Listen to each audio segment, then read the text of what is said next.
Ticket purchase ചെയ്യുമ്പോഴേ അന്നത്തെ ഡേറ്റിന് റിസൾട്ടും അന്നത്തെ ഡേറ്റും തമ്മിൽ ഏതെങ്കിലും കണക്ഷൻ ഉണ്ടോ? അതാണ് ഇന്നത്തെ വീഡിയോയിൽ പറയുന്നത്. ടിക്കറ്റ് ഡേറ്റും നമ്മൾ പർച്ചേസ് ചെയ്യുന്ന നമ്പറും അത് രണ്ടും കണക്ട് ചെയ്തെടുക്കുകയാണെങ്കിൽ നമുക്ക് വിൻ ചെയ്യാനുള്ള സാധ്യതയുണ്ട്. നമ്പർ ട്രിക്കും കാൽക്കുലേഷൻ ട്രിക്കും എല്ലാം അപ്ലൈ ചെയ്ത ശേഷം നമ്മൾ ഈ ഒരു ഡേറ്റ് കൂടി അതിലേക്ക് ഉൾപ്പെടുത്തുകയാണെങ്കിൽ നമുക്ക് വിൻ ചെയ്യാനുള്ള സാധ്യതയുണ്ട്.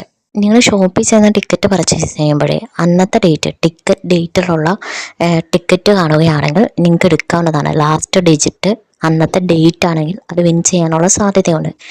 ഡേറ്റും ലാസ്റ്റ് ഡിജിറ്റും തമ്മിലൊരു കണക്ഷനുണ്ട്. അതിൻ്റെ ഒരു അനുപാതമാണെങ്കിൽ ഇപ്പം 3-ാം തീയതിയാണ് ഡേറ്റ് എങ്കിൽ 3, 6, 9 ഈ ഒരു നമ്പറുകളൊക്കെ അന്നത്തെ റിസൾട്ടിൽ ലാസ്റ്റ് നമ്പറായിട്ട് ഈ ഒരു നമ്പറുകളൊക്കെ നമുക്ക് സെലക്ട് ചെയ്യാം. കാൽക്കുലേഷൻ ട്രിക്ക് അപ്ലൈ ചെയ്യുമ്പോഴേ അന്നത്തെ ഡേറ്റ് അത് നമുക്ക് എൻഡിലെ നമ്പറായിട്ട് അന്നത്തെ ഡേറ്റ് ലെസ് ചെയ്ത് നോക്കാവുന്നതോ ആഡ് ചെയ്ത് നോക്കാവുന്നതാണ്. 30 എന്നുള്ളിടത്ത് നമുക്ക് അന്നത്തെ ഡേറ്റ് 15 ആണെങ്കിൽ അന്നത്തെ ഡേറ്റ് ഇട്ട് മൈനസ് ചെയ്ത് നോക്കിയിട്ട് തലേ ദിവസത്തെ റിസൾട്ട് നോക്കുക. കിട്ടുന്ന ആൻസർ തലേ ദിവസത്തെ റിസൾട്ടിൽ ഉണ്ടെങ്കിൽ നമുക്കത് എടുക്കാവുന്നതാണ്. അപ്പോഴും നമുക്ക് വിൻ ചെയ്യാനുള്ള സാധ്യത കൂടുകയാണ് അവിടെ. ഒരു തവണ നമ്പർ ട്രിക്ക് അപ്ലൈ ചെയ്തു, ഒരു തവണ കാൽക്കുലേഷൻ ട്രിക്ക് അപ്ലൈ ചെയ്തു, ഒരു തവണ ഡേറ്റ് ട്രിക്കൊക്കെ അപ്ലൈ ചെയ്തു പോയി എടുത്ത് റിസൾട്ട് വരുമ്പോൾ നിങ്ങൾക്ക് ലഭിച്ചില്ല എന്നുണ്ടെങ്കിൽ നിരാശരാകരുത്. വീണ്ടും ട്രൈ ചെയ്തുകൊണ്ടിരിക്കുക.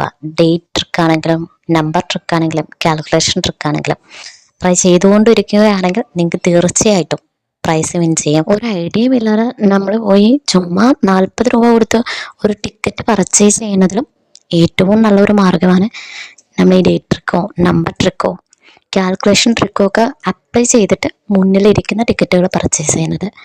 അങ്ങനെ നമ്മൾ പർച്ചേസ് ചെയ്യുകയാണെങ്കിൽ വീണ്ടും വീണ്ടും ട്രൈ ചെയ്യുകയാണെങ്കിൽ തീർച്ചയായിട്ടും നിങ്ങൾക്കൊരു എമൗണ്ട് വിൻ ചെയ്യാൻ സാധിക്കും. ഗസ്സിങ് നമ്പേഴ്സ് ഇടുന്നുണ്ട്. അപ്പോൾ നിങ്ങൾക്ക് ഡെയിലി ഗസ്സിങ് നമ്പേഴ്സ് ഇടുന്നുണ്ട്. അപ്പോൾ ആ ഒരു ഡിജിറ്റിൽ കറക്റ്റ് ആ നമ്പർ തന്നെ വന്നില്ലെങ്കിലും ഒരു 3 അക്കം ആഡ് ചെയ്തോ ലെസ് ചെയ്തോ ഒക്കെ റിസൾട്ടിൽ വന്നതായിട്ട് കാണുന്നുണ്ട്. അല്ലെങ്കിൽ ആ ഇടുന്ന 4 അക്കം സ്ഥാനം മാറിയൊക്കെ വന്നതായിട്ട് കാണുന്നുണ്ട്. ഗസ്സിങ് നമ്പേഴ്സൊക്കെ കാണുക, അതിനോട് കണക്ട് ചെയ്തിട്ടുള്ള നമ്പറെല്ലാം ഷോപ്പിൽ ചെല്ലുമ്പോൾ കാണുകയാണെങ്കിൽ പർച്ചേസ് ചെയ്യുക.